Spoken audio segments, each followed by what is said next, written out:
I got in trouble my second week in rehab because I ordered Outback Steakhouse using Postmate. There were two things in this Pennsylvania town where I went to rehab. There was an Outback and there was a rehab. But when I ordered the Outback, I somehow thought the delivery guy wouldn't know what the rehab was. So I gave him the street address of the rehab as if it was my home. And then in the special instructions, I wrote, "Don't stop at the big building. Drive up the hill to the brick dorm, and you'll see a 38-year-old man outside in a robe who's so excited." So the food arrives, but it gets confiscated by the RS on duty, and he calls me into his office, and he goes, "This is fucked up. This is serious." I go, "It's just Outback." He goes, "What if it's an Outback dry run?" I go, "What's an Outback dry run?" He goes, "Well, this time you order Outback, and it's just food, and we laugh it off, and we let it through. But what if you left a really big tip? I'll give you an even bigger tip if you get me some drugs." I said, "Oh my God, that is a fantastic idea." Young man in the third row up there, what's your name? Henry? Okay, Henry, how old are we? 11? Okay. Haha, wonderful. You won't at all be distracting me throughout the entire performance. Henry, oh man. Henry, I don't mean this in a like, do you know who I am kind of way, but like, do you know like who I am, or did like a babysitter cancel and suddenly you were like in a van? You know who I am? Okay, have you seen me do stand-up before? Okay, all right, well, I appreciate you coming. So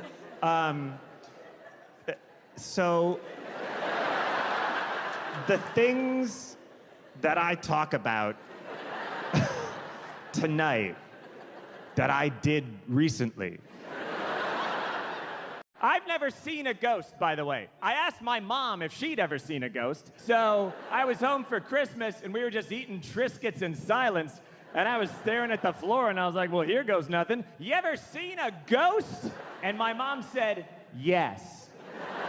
She said, I never told you this before. She said, outside you and your brother's room, I used to see the ghost of a little girl in a Victorian nightgown. And then she would walk down the hallway, and then she would evaporate. And then my dad said, let's change the subject. And I think he was just doing that dad thing of like, this is a weird topic. But the way it came off was that he definitely killed that little girl. Let's change the subject. Why are we even talking about Penelope or whatever her name was? I didn't kill her. Whoever did kill her only did it to protect her from this world. None of us really know our fathers. Anyway. He puts the watch box in my backpack. I zip it up. Before I'm even out the door of the store, I take out my phone and I Google where sell watch right now in New York City. A place called Sell Your Watch Right Now NYC comes up. I was like, finally, someone in this town gets me. I call the place and I go, hello, yes, I have a Rolex watch to sell. May I come in today? The guy goes, yes, yes, what time do you want to come in? I go, I am 2 minutes away and I am sprinting towards your store. I will be there in 1 minute. And he goes, okay, I'm across the street at lunch. I'll start running too. So now he and I are both running down 47th Street. My backpack is flying back and forth to either side like an old lady's big bosoms when she jumps up and down on the Showcase Showdown. And I have friends I went to college with, and they're like, oh, you should donate and be a good alumnus. And they wear shirts that say school, and it's like, look, if you're an adult still giving money to your college, college is a $120,000 hooker, and you are an idiot who fell in love with her. She's not gonna do anything else for you. It's done. In their letter, they were like, hey, it's been a while since you've given us money. I was like, hey, it's been a while since you've housed and taught me. I thought our transaction was over. I gave you $120,000, and you gave me like a weird cinder block room with a Reservoir Dogs poster on it, and the first real heartbreak of my life, and probably HPV, and then we called it a day. Probably. Getting to do this show and standing here, listen, I am grateful to everyone at my intervention. They intervened, they confronted me, and they totally saved my life. And I wish I just felt that one emotion, but I don't. I feel two emotions. I'm still kind of mad, because, okay, do you know what it's like for 12 people to save your life? It's too many people. They could have done it with 4 people. And I know the 8 they could have cut. Instead, for the rest of my life, there are 12 separate people out there who, if I'm at dinner with them, I have to be like, no, I got that, come on. Hey, come on, for real. You saved my life. Over Zoom. I walk into my intervention 2 hours late. According to my friends, this is what I said. Okay. I'd just been to my drug dealer's apartment, so I immediately yelled out, before we start, can I go to the bathroom? And they said no, and I said, ah! Then this intervention lady that they'd hired runs up to me. She goes, hi. And I said, wrong energy. I walk into this intervention. Now listen, everyone there at the intervention is really worried about me. They're all concerned about my physical well-being. But I stroll in there, I am cocaine skinny with a new haircut. They've all been in heavy quarantine for 9 months. They look like shit. I was the best looking person at my intervention by a mile. I travel alone sometimes, you know, and I'll put up with anything. You know, like I'll book a ticket on some garbage airline. You know, I don't want to name an actual airline, so let's just make one up. Let's call it like Delta Airlines. So I'll book a ticket on Delta Airlines. And I'll show up at the airport, and I go, can I get on the plane now, please? And they go, no, it's delayed 9 hours. And I go, okay, and then I go to the bathroom. And then I come out of the bathroom and I go, any updates? And they go, yeah, we took off while you were in the bathroom because we hate you. Now take this meal voucher that doesn't work. Go, fetch. And I go, okay, and I go over to the Wolfgang Puck Express and I go, can I have a sandwich, please? And they go, no! And I go, okay. And they go, you're a little fat girl, aren't you? And I go, no. And they go, say it. And I go, I'm a little fat girl. And then I go over to the Delta Help Desk, which is an oxymoron, and I go, can I please go home on an airplane? And they go, no. In fact, we're going to frame you for murder. And you're going to go to jail for 30 years. And I go, why are you doing this to me? And they go, because we're Delta Airlines. And life is a fucking nightmare. But with my girlfriend, she would just be like, let's see if Southwest has any flights. So it's better. For years, I was a child. And during that time, I went to a school, right? But I was terrible in school. I was awful at it. My worst subject was math. And in the grade school that I went to, they did this thing one year where they divided all the kids up into 2 different math groups, right? Based on your abilities. And the first group that you could be in was called the Blue Angels. And it was named after the famous aviators. And the other group was called Group 2. Yeah. Oh, we were a swell bunch of kids in Group 2. Best part of it is, we picked the name ourselves.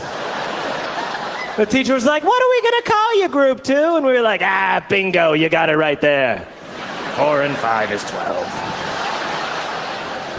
Too anxious for a lot of things. I get very nervous all the time. Not even about, like, major life things. Just, like, about in everyday situations. Like, this is my regular speaking voice, but if I'm in a public bathroom and someone knocks too suddenly on the stall door, I go into a whole different speaking voice, which is, hey, someone's in here! Someone's in here. So if they're going to be like, I think there's a carnival barker in there. I think someone's trying to drum up business for a carnival.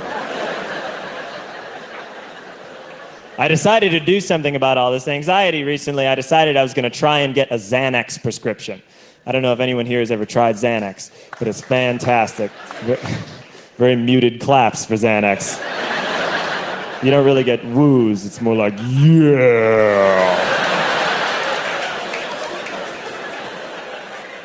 I didn't know how to get a Xanax prescription, though. Drugs like that are tricky sometimes. But I talked to a friend of mine, and he said, hey, I did this. He said that he had a regular doctor's appointment, and at the end of it, he said to his doctor, hey, doctor, sometimes I get nervous on airplanes. And the doctor just wrote him a Xanax prescription. And I was like, yeah, that's the type of lowbrow I'm looking for. I'll take your advice, friend I've never listened to before. So I go to a clinic, and I go in, and I'm just gonna go in for, a regular type of checkup, and at the end, I'll ask about Xanax. So I get to the front desk, and they have a why are you here sheet. And I wanna pick something that will get me in and out really quickly. And I look down, and I see frequent urination. And I was like, perfect. That'll be a super quick visit, I'll just be like, hey, sometimes I pee a lot. And the doctor will be like, me too, crazy, right? And I'll be like, I get nervous on airplanes. So I checked off frequent urination, and I sat down in the waiting area, and I waited for 3 hours. I finally go back to the observation room, and in the observation room, there is a male nurse standing there, and he has a Batman sticker on his stethoscope, a Batman necklace, and a Batman watch. He was kind of moving around the whole time, he was just like, all right, I am too blessed to be stressed. Let's do it. What are you allergic to besides work? And then he'd take something and he'd throw it over his shoulder and be like, beats working. Like, all of his jokes were very anti-work, which is not always what you want from a healthcare professional. The doctor comes in the room, and the doctor looks at my chart, and he says, oh, you're here for frequent urination. How many times a day are you urinating? And I tried to think of a number that would warrant a doctor visit. So I said 11. And that was too many times to say. The doctor looks at me and says, you're peeing 11 times a day. Then you may have something wrong with your prostate. So, what we need to do, some of you are ahead of me. So I don't know exactly how he phrased it, but the gist of it was, hey, if this visit is to continue, I'm going to stick part of my hand up your ass. And I didn't know what to say. Because I couldn't be like, no, that's okay. I was lying. It was a lie to get drugs. Like a crime. So what I did was, I pulled down my pants, and I walked over to the observation table, and I put my hands down on the observation table like this. And by the way, part of me was like, whatever, those days when you're like, this might as well happen. Adult life is already so goddamn weird. So I'm bent over like this on the table, and the doctor comes up behind me and goes, no, not on your hands, on your elbows. And he knocks me down like that. And this is so much worse than this. I don't know why. I think it's that this has like a little remaining dignity to it. You know what I mean? This is sort of like, oh, stick it in. I am an American. This is like you're leaning over the edge of a cruise ship, and you're like, we are approaching Martinique. He knocked me down to my elbows. And then he stuck his hand in. And you know how sometimes you're like, I bet I know what most things feel like, You just think you'll know. I did not know what this was gonna feel like. And this was the actual sound I made. I went, oh. But I didn't say it. Like, it came from my vocal cords, but it was totally involuntary. It was as if a ghost had been trapped in my belly and finally flew out towards the light. And then, when he pulled his hand out, we've gotten to know each other pretty well. So I will phrase this as delicately as I can. I did not realize that when the doctor pulls his hand out, it feels like you because the only thing that's ever come out of your butt before has been So, he pulls his hand out, and I thought that I was into his hand. So I yelled, "I'm sorry!"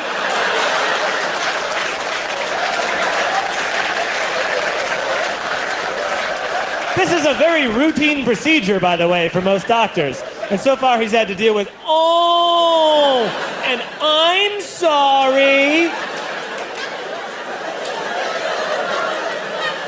And he didn't even let me off the hook, you know? He wasn't like, "Ah, don't worry, you didn't into my hand." He just threw his glove away and was like, "Ah." And I was about to ask about Xanax, but then he said, "All right, your prostate's fine, but we still need to do a blood test." So I pulled up my pants and shuffled away, feeling different.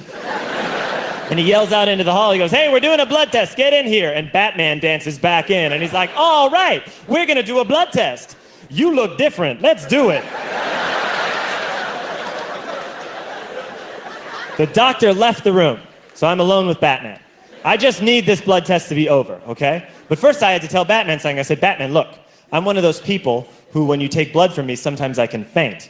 And I was in the waiting area for 3 hours, and I haven't eaten all day, and I'm really worried I'm gonna faint." And Batman said to me, and I'll never forget it, "Psh, you're not gonna faint." So, I stick my arm out, Batman puts the needle in, I immediately collapse on the ground. I wake up and I am covered in sweat lying on the observation table. I wake up, I open my eyes and I see Batman's face. He's looking at me and he goes, "You gotta go!" And I said, "Can I please talk to the doctor though first? Because sometimes I get nervous on airplanes." And Batman said, "The doctor's gone!" So I got my stuff and I left. The moral of the story is that if you've been nervous your entire life, you should ask your doctor about Xanax, because if you lie to him, he will stick his finger in your ass. And if you do suffer from frequent urination, keep it to yourself. I went to that clinic 2 years later for a different checkup, and as I was leaving, who did I run into but Batman? And he smiled at me, and he was wearing reading glasses to show that time had passed. I watch too much crime stuff. I do. Too many crime dramas. I love Law and Order. That is my favorite show on television. I love Law and Order. It's good. I love Law and Order because it's the same episode every single time. Like, it's the same thing again and again, Law and Order is, to the point that, like, you see the same types of characters on every Law and Order. Some of my personal favorites, there is a guy who, while being questioned by homicide detectives, will not stop unloading crates. Doesn't matter to this guy. Double rape and murder? Nah. He's gotta unload that van. The detectives will show up with all these serious questions, and this guy is just like, "Tony Ramirez? Yeah, I remember him. Used to work here Tuesdays," right? It's like, dude, people have died. How often are you questioned by homicide detectives? I love Law and Order, and I miss Jerry Orbach more than certain dead relatives of mine. He was the best. He was the best. For those of you that don't know who that is, Jerry Orbach, he was a wonderful actor. He played Detective Lenny Briscoe on Law and Order for many, many years. He was also the dad in Dirty Dancing. He's the one that put Baby in the corner. That's right. He was a wonderful actor, but a couple years ago, he died. Now, you may know that, or you may not know, and I'm not lying to you, Montreal. I wouldn't do that. After Jerry Orbach died, this is absolutely true, he donated his eyes to the New York Eye Bank. He was an eye donor. So there's these signs all around New York that say, Jerry Orbach gave his heart and soul to the gift of acting and the gift of sight to 2 New Yorkers. 2 New Yorkers got Jerry Orbach's eyes. Sorry, like as a transplant, not just to have, like they got them put in. Sorry. 2 different New Yorkers, though. That is fascinating to me, because they're 2 different New Yorkers. They probably don't know each other, right? They're probably strangers. Well, that would make a great movie. That would make a great romantic comedy. Oh, I can see the preview now.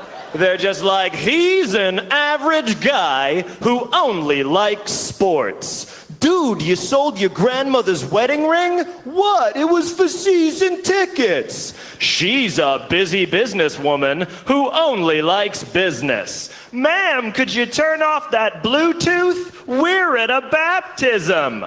He's March Madness. She's Merrill Lynch. Got it.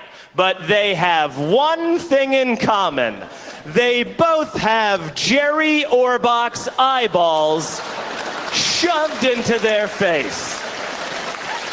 New Line Cinema presents Love at First Sight. This summer, love is spelled with 2 I's. And the scene, I thought a lot about it, thank you. And the scene where the guy and the girl finally find each other, because the first act of the movie, they get the eye transplant, that's a given. Rest of the movie, they're walking around New York, but they keep like crisscrossing paths, like in that movie Serendipity, which is not bad. So they're walking around, they're like, oh, when are they finally gonna meet? And here's the scene where they meet, okay? Because if you remember, on Law and Order, whenever Jerry Orbach saw a dead body, he'd make a funny little joke. He'd make a one-liner every single time. So the guy and the girl are coming down the street from opposite ends of the street, all right? And there's an alley in the middle of the street, and there's a teacher lying dead in the alley. And at the same moment, they both go, huh, school's out, and then they lock eyes. It's wrong to make fun of people, you know, but it's so fun sometimes.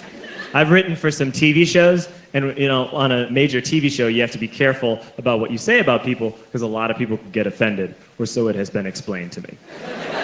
I was writing for an awards show once, and I got into some trouble. I wrote a joke for this awards show that had the word midget in it. And someone from the network came down to our offices, and he said to me, hey, you can't put the word midget on TV. And I said, I sure would like to. And he said, no, midget is as bad as the N-word. First off, no. No, it's not. Do you know how I know it's not? I said to him, is because we're saying the word midget, and we're not even saying what the N-word is. If you're comparing the badness of 2 words, and you won't even say one of them, and about censorship at all, though, because as you probably have seen by now, you can basically say whatever you want on television.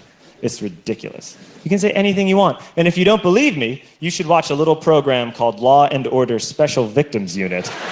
Yeah, a show that I love, because on that show, you can say the grossest things you've ever heard in your life. No, you can't say like the F word. You can't say that on Special Victims Unit. But people walk around on SVU going like, looks like the victim had anal contusions. Yo, looks like we found semen and fecal matter in the victim's ear canal. Those are 2 real things that I heard on Law and Order SVU at 3 in the afternoon.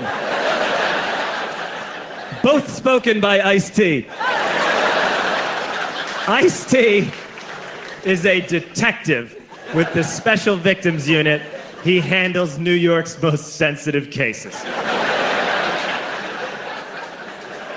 I love Ice-T on SVU. He is fantastic. He's awesome. What's so great about him is that he's been with the SVU for like 11 years now. But he still treats every case like it's his first in terms of total confusion. Sometimes they'll be in the middle of an investigation, and Ice-T will be like, yo, you telling me this dude gets off on little girls with pigtails? It's like, yeah, Ice. He's a pedophile. You work in the sex crimes division. You're gonna have to get used to that. You know how they try and tie in like current events to every episode of SVU? So there was this episode I saw a while ago that was about sex addiction, because a lot of celebrities had come out as sex addicts. So the episode's about sex addiction. There is a scene in the episode where the other detectives are trying to teach Ice-T what sex addiction is, and it takes a couple of minutes. And finally, Ice-T gets it, And they cut to him in this close-up, and he goes, "Oh, I get it. You mean like when someone drinks too much, or snorts cocaine, or bets the house on the ponies?" And I was like, "Yeah, you got it, man." And I was psyched that Ice-T understood so that they could continue with the investigation. But I could have watched another 4 hours of Ice-T just naming examples. Just that close up. And Ice-T like when someone smokes too many cigarettes, or like when someone shops too much with credit cards, or like when someone plays too many scratchy lotteries, or like when someone eats too much chocolate cake, or like when someone eats too much chocolate cake and then barfs it up. And he would just keep talking, and it would slowly fade out and say executive producer Dick Wolf. That'd be my ideal episode. That'd be a good one. I also watched this show called Cold Case Files. On Cold Case Files, they solve old murders. And it's really interesting, because what I learned from it is that it was really easy to get away with murder before they knew about DNA. It was ridiculously easy. Like, what was even going on back then? What was a murder investigation like in 1935? One cop would just walk in and be like, "Detective, we found a pool of the killer's blood in that hallway." And he would just be like, "Gross. Mop it up. Now then, back to my hunch. Look for clues. I'll tell you what we'll do. We'll draw chalk around where the body is. That way we'll know where it was." Also, a couple years ago, I saw this movie called Public Enemies with Johnny Depp. It was about old bank robbers and stuff. Here's how easy it was to get away with bank robbery back in the 30s. As long as you weren't still there when the police arrived, you had a 99% chance of getting away with it. To the point that, like, those old bank robbers, they take credit for the bank robberies. Like, they come running out of there and they're like, "Ha ha ha! And if anyone asks you, tell them it was Golden Joe and the Suggins gang." And then they, like, shoot Suggins into the side of the wall. It's like, what, were bullets free back then? And they don't even disguise themselves. They dress up for the bank robbery. They're rolling in there in, like, big suits and hats like they're going to church in Atlanta. They make a day of it.